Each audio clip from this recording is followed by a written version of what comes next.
Hello everyone, welcome to the Shaurya Academy. I hope you all will be okay. Terminology की पिछली class में हमने बात की थी जीडीपी और जीएनपी के ऊपर।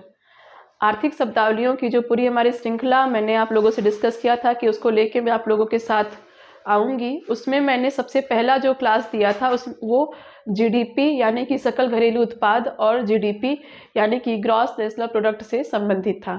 इसी के क्रम में आगे हम बात करने वाले हैं एनडीपी और एनएनपी की। एनडीपी जैसा कि आप यहाँ पे स्क्रीन पे देख ही रहे होंगे, एनडीपी वर्सेस एनएनपी।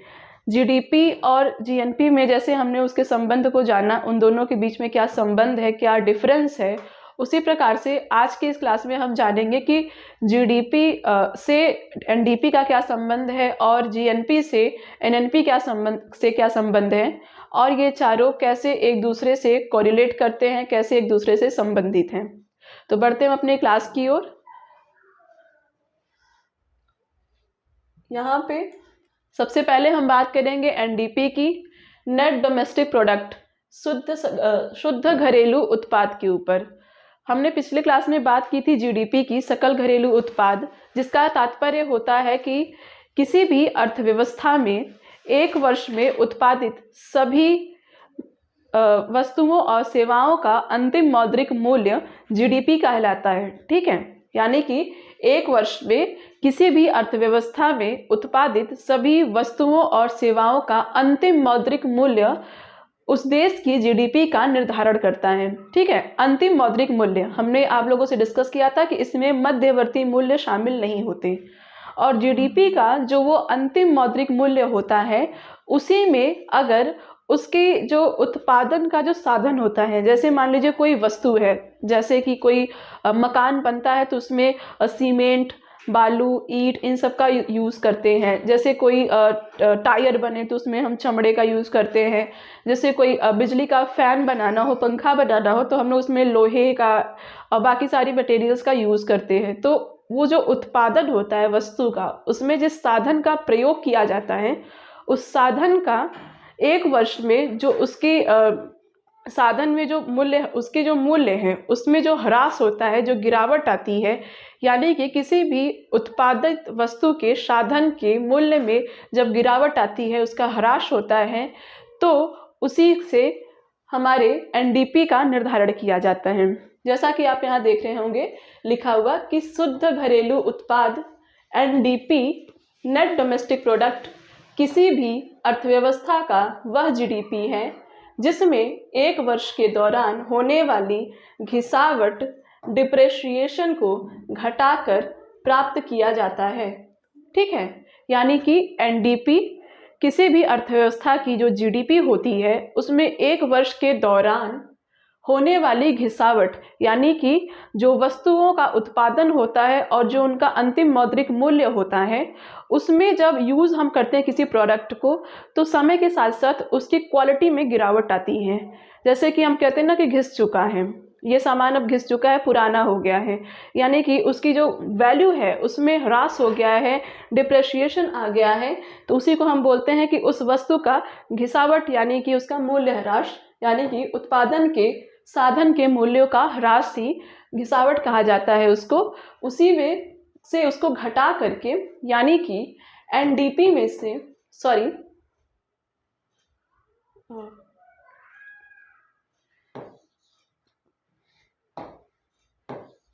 जीडीपी में से अगर हम जो वस्तु है उसके घिसावट को,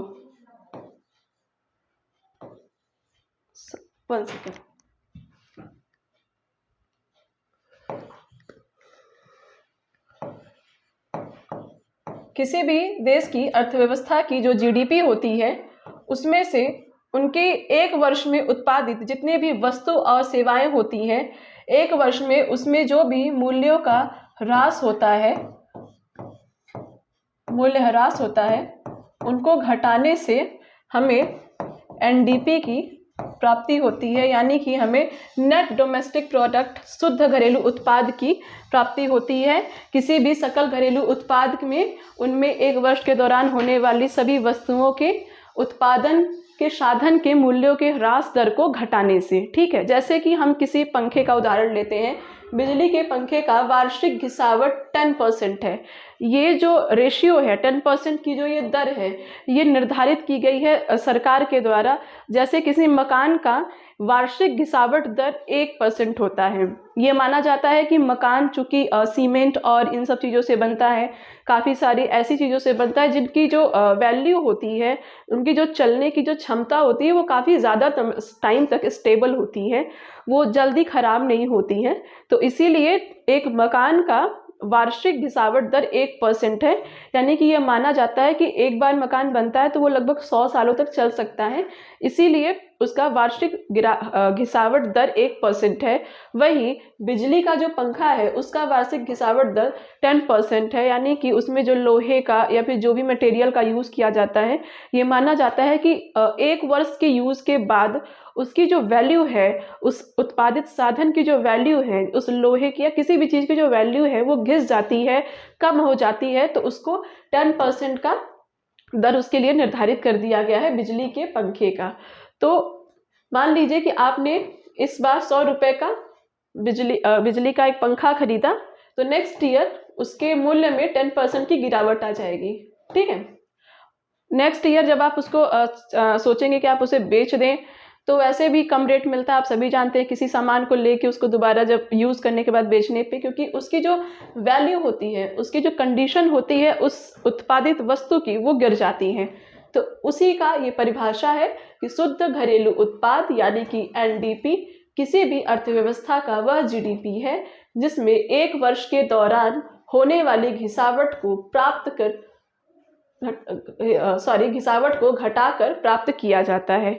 यानी कि जैसे हमारे जीडीपी पूरे एक साल की अंतिम मौद्रिक मूल्य के साथ निर्धारित होती है, उसी प्रकार से वह जो अंतिम मौद्रिक मूल्य होता है पूरे एक देश की जीडीपी का, उसी में से उस पूरे वस्तुओं का एक वर्ष के मूल्य की घिसावट दर को घटा करके एनडीपी को प्राप्त किया जाता है। आई होप आप एनडीपी की डेफिनेशन को अच्छे से समझ गए होंगे। ठीक है, यहाँ पे NDP is equal to GDP minus मूल्य ह्रास या घिसावट। जैसा कि मैंने पहले ही बताया कि एनडीपी को जीडीपी से माइनस किया जाता है उसकी वस्तु और सेवाओं के मूल्य ह्रास की दर को। ठीक है, यहाँ पे अलग अलग देशों में घिसावट की अलग अलग दरें हैं। ठीक है, एनडीपी की जो नेट प्राइस आती है, ठीक है, किसी भी देश की अगर एनडीपी की वैल्यू को अगर आप देखेंगे तो वो अलग अलग होती है।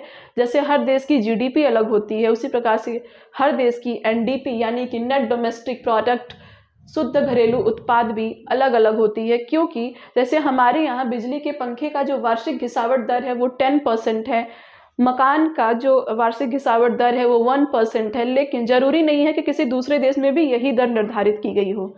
इसीलिए किसी भी देश का जो घिसावट की दर जो है वो अलग अलग होती है। ओके, आई होप यहाँ तक आपको समझ में आया होगा। बढ़ते हैं हम इसमें आगे। यहाँ पे जीडीपी एंड एनडीपी एक दूसरे से रिलेटेड है। जैसा कि मैंने पहले बताया, ये ग्रॉस डोमेस्टिक प्रोडक्ट, सकल घरेलू उत्पाद, और ये नेट डोमेस्टिक प्रोडक्ट यानी कि शुद्ध घरेलू उत्पाद।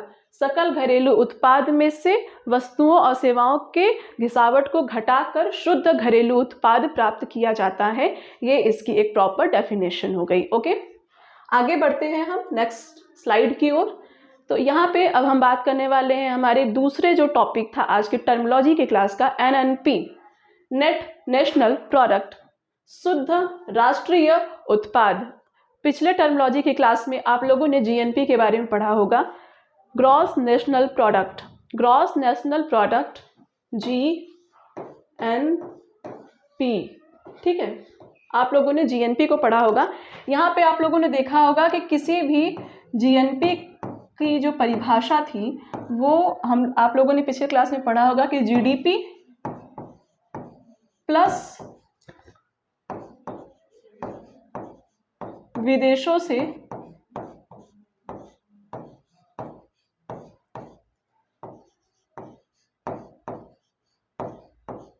अर्जित आय। ओके, हम लोगों ने जीएनपी की परिभाषा को देखा था, जिसकी परिभाषा थी कि किसी भी देश की जो जीडीपी होती है, जीडीपी चूँकि उस देश की भौगोलिक सीमा के अंतर्गत जितने भी व्यापार होते हैं, वाणिज्य होते हैं, उनसे निर्धारित किया जाता है। लेकिन जीएनपी में देश की जीडीपी के अंतर्गत जो हमारे विदेशी आय के जो स्रोत होते हैं उनको भी शामिल कर दिया जाता है।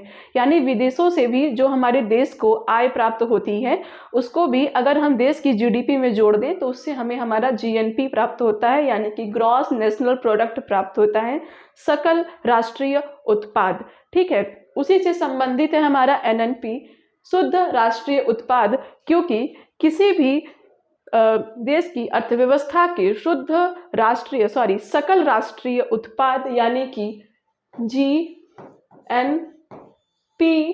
में से उसकी जो विदेशी आय है, ठीक है, यहाँ पे आप देख सकते हैं कि NNP is equal to GNP minus मूल्यह्रास एवं घिसावट। ठीक है, उसकी जीएनपी में से घिसावट की दर को अगर हम घटा दें तो हमें उस देश की एनएनपी यानी कि शुद्ध राष्ट्रीय उत्पाद का प्राप्ति हो जाएगी। ठीक है, आप इसकी परिभाषा यहाँ देख सकते हैं, सकल राष्ट्रीय उत्पाद यानी कि जीएनपी ग्रॉस नेशनल प्रोडक्ट में से डिप्रेशिएशन यानी कि घिसावट को घटाने के बाद जो आय शेष होती है उसे एनएनपी कहते हैं। ठीक है, यानी कि जब हम किसी एक वर्ष की अर्थव्यवस्था में जब हम जीएनपी का निर्धारण करते हैं किसी देश की, ऑल ओवर जो उसकी पूरी जीएनपी की वैल्यू होती है उसमें से अगर हम एक वर्ष की घिसावट दर को अगर घटा दें तो हमें हमारे एनएनपी की यानी कि शुद्ध राष्ट्रीय उत्पाद की वैल्यू की प्राप्ति होती है। ठीक है, अब एनएनपी में से किस चीज़ को हम घटाते हैं, जैसे वहाँ पे हमने देखा कि वस्तुओं की जो उत्पादित जो साधन होते हैं, जैसे पंखे बनाने में लोहे का इस्तेमाल होता है, तो उस लोहे का समय के साथ यूज़ में उसमें घिसावट हो जाती है, उसकी वैल्यू में कमी आ जाती है, तो उसके हिसाब से दरें तय की गई थी कि किस वस्तु की कितनी दर होती है। लेकिन यहाँ पे एनएनपी में हम एनडीपी, ठीक है, एनडीपी में से विदेशों से प्राप्त निवल आय को घटाते हैं। ठीक है, विदेशों से प्राप्त निवल आय का क्या तात्पर्य है, कुछ ऐसे नागरिक होते हैं, जैसे हमारे देश के कुछ नागरिक विदेशों में जाकर काम करते हैं और विदेशों के कुछ नागरिक होते हैं जो हमारे देश में आके काम करते हैं। ठीक है, तो जो भारतीय होते हैं जो विदेशों में कमाते हैं उनकी जो आय होती है वो हमारे देश में आती है, लेकिन जो नागरिक भारत में कमाने के लिए आते हैं उनकी जो आय होती है वो हमारे देश से बाहर जाती है। ठीक है, यानी कि एक मात्रा में आय हमारे देश में आती है और एक मात्रा में हमारे देश से बाहर जाती है, तो उसी को घटाते हैं, मतलब विदेशी भारतीयों द्वारा विदेशों से अर्जित आय को विदेशियों द्वारा भारत से अर्जित आय में से घटाने पर विदेशों से प्राप्त निवल आय यानी कि एक शुद्ध आय की प्राप्ति होती है। मान लीजिए कि अगर भारतीय हैं, ठीक है, 100 भारतीय किसी अरब कंट्री में काम करने गए हैं और कहीं दूसरे के देश के लोग हमारे देश में 50 आदमी यहाँ पे काम करने आए हैं। ठीक है, अगर कोई भारतीय 100 रुपये कमा के देश में ला रहे हैं और 80 रुपये हमारे देश का बाहर जा रहा है, जो विदेशी आदमी है वो हमारे देश से 80 रुपये अर्जित करके बाहर ले जा रहे हैं और हमारे देश के व्यक्ति बाहर से 100 रुपये कमा के ला रहे हैं, तो 100 माइनस 80 करेंगे तो जो 20 रुपीज़ बचेगा वही होता है विदेशों से प्राप्त निवल आय। ठीक है, जो एक प्योर वैल्यू होती है, प्योर इनकम होता है, वो होगा हमारा 20 रुपीज़। ठीक है, 100 रुपये भारतीयों, अगर इस परिभाषा में अगर हम इसमें देखें, मान लीजिए कि भारतीयों द्वारा विदेशों से अर्जित आय की जो वैल्यू है वो 100 रुपये है और विदेशियों द्वारा भारत से अर्जित आय की वैल्यू 80 रुपीज़ है, तो इसको हम माइनस करेंगे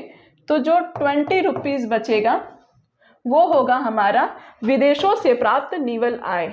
ठीक है, विदेशों से प्राप्त निवल आय हमारा वो रहेगा। ओके, तो अब इसकी परिभाषा को हम समझते हैं। इस परिभाषा को ये आप देख रहे होंगे कि NNP is equal to NDP minus विदेशों से प्राप्त निवल आय। एनडीपी, जैसे कि हमने जीडीपी का जीएनपी से संबंध देखा था, उसी प्रकार से एनएनपी का संबंध हमने जीएनपी से देखा है और एनडीपी से भी देख सकते हैं, क्योंकि जब जीडीपी में से वस्तुओं और सेवाओं के घिसावट दर को प्राप्त करके एनडीपी आता है। ठीक है, एनडीपी की एनडीपी की हमें प्राप्ति होती है तो ये एक तरीके का शुद्ध डोमेस्टिक ये प्रोडक्ट है, एक शुद्ध शुद्ध घरेलू उत्पाद हमें यहाँ से प्राप्त होता है।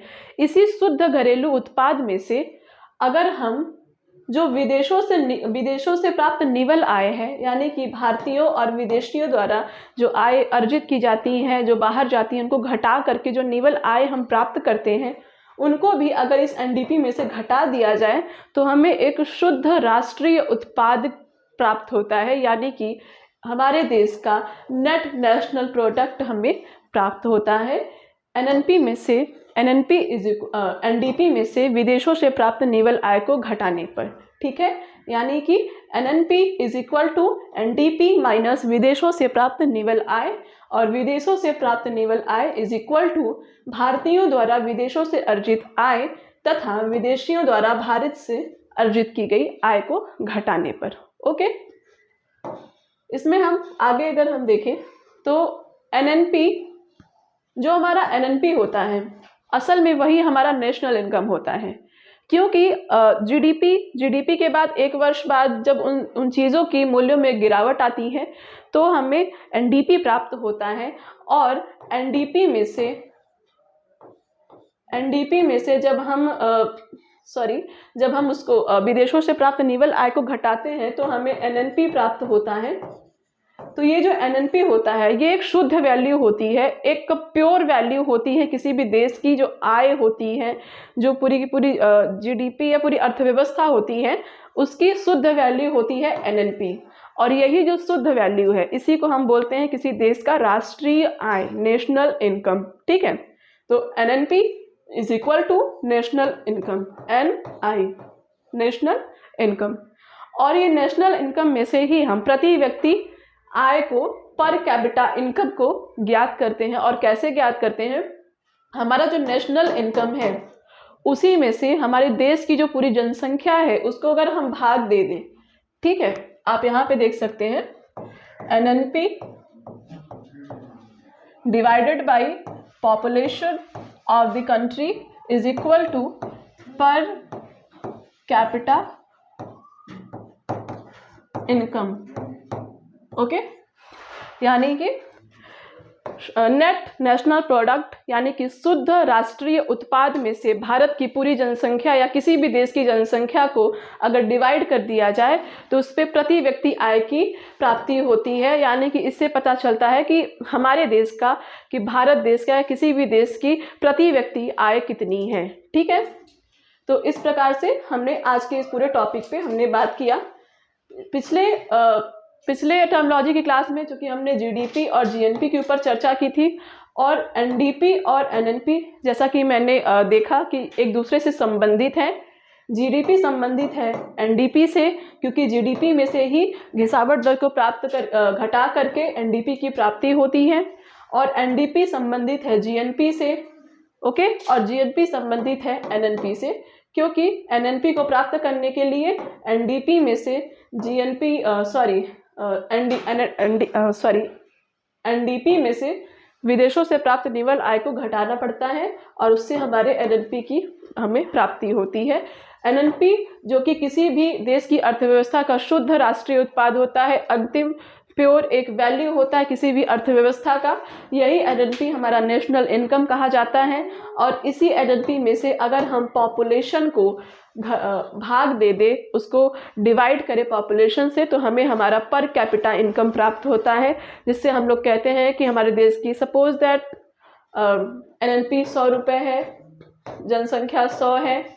ठीक है, मान लीजिए हमारे देश की जो एनएनपी है, यहाँ पे आप ये पर कैपिटा इनकम को आप समझिए। मान लीजिए एनएनपी की जो वैल्यू है वो 1000 है और हमारे देश की जनसंख्या 100 है।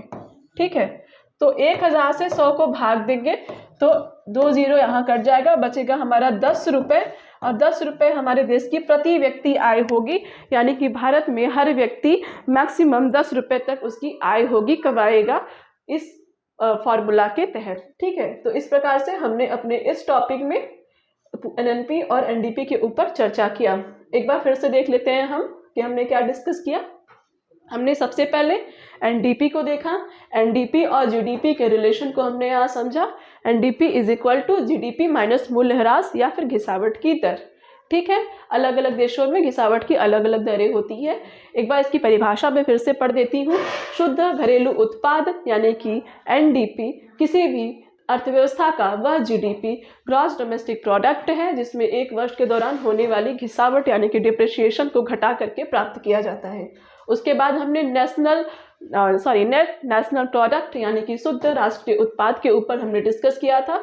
इसकी परिभाषा को मैं एक बार फिर से पढ़ देती हूँ। सकल राष्ट्रीय उत्पाद यानी कि जीएनपी ग्रॉस नेशनल प्रोडक्ट में से डिप्रिसिएशन यानी कि घिसावट को घटाने के बाद जो आय शेष बचती है पूरे अर्थव्यवस्था की, वो शुद्ध वैल्यू होती है जिसे हम एनएनपी कहते हैं। यही एनएनपी हमारा नेशनल इनकम है और इसी नेशनल इनकम यानी एनएनपी में से पॉपुलेशन को अगर हम डिवाइड कर दे, उससे भाग दे दे, तो हमारा पर कैपिटा इनकम प्रति व्यक्ति आय हमें प्राप्त हो जाता है। आज के इस पूरे क्लास में इतना ही रहेगा। आगे हम किसी दूसरे टर्म के ऊपर आपसे डिस्कस करते हुए फिर से मिलेंगे। Thank you so much.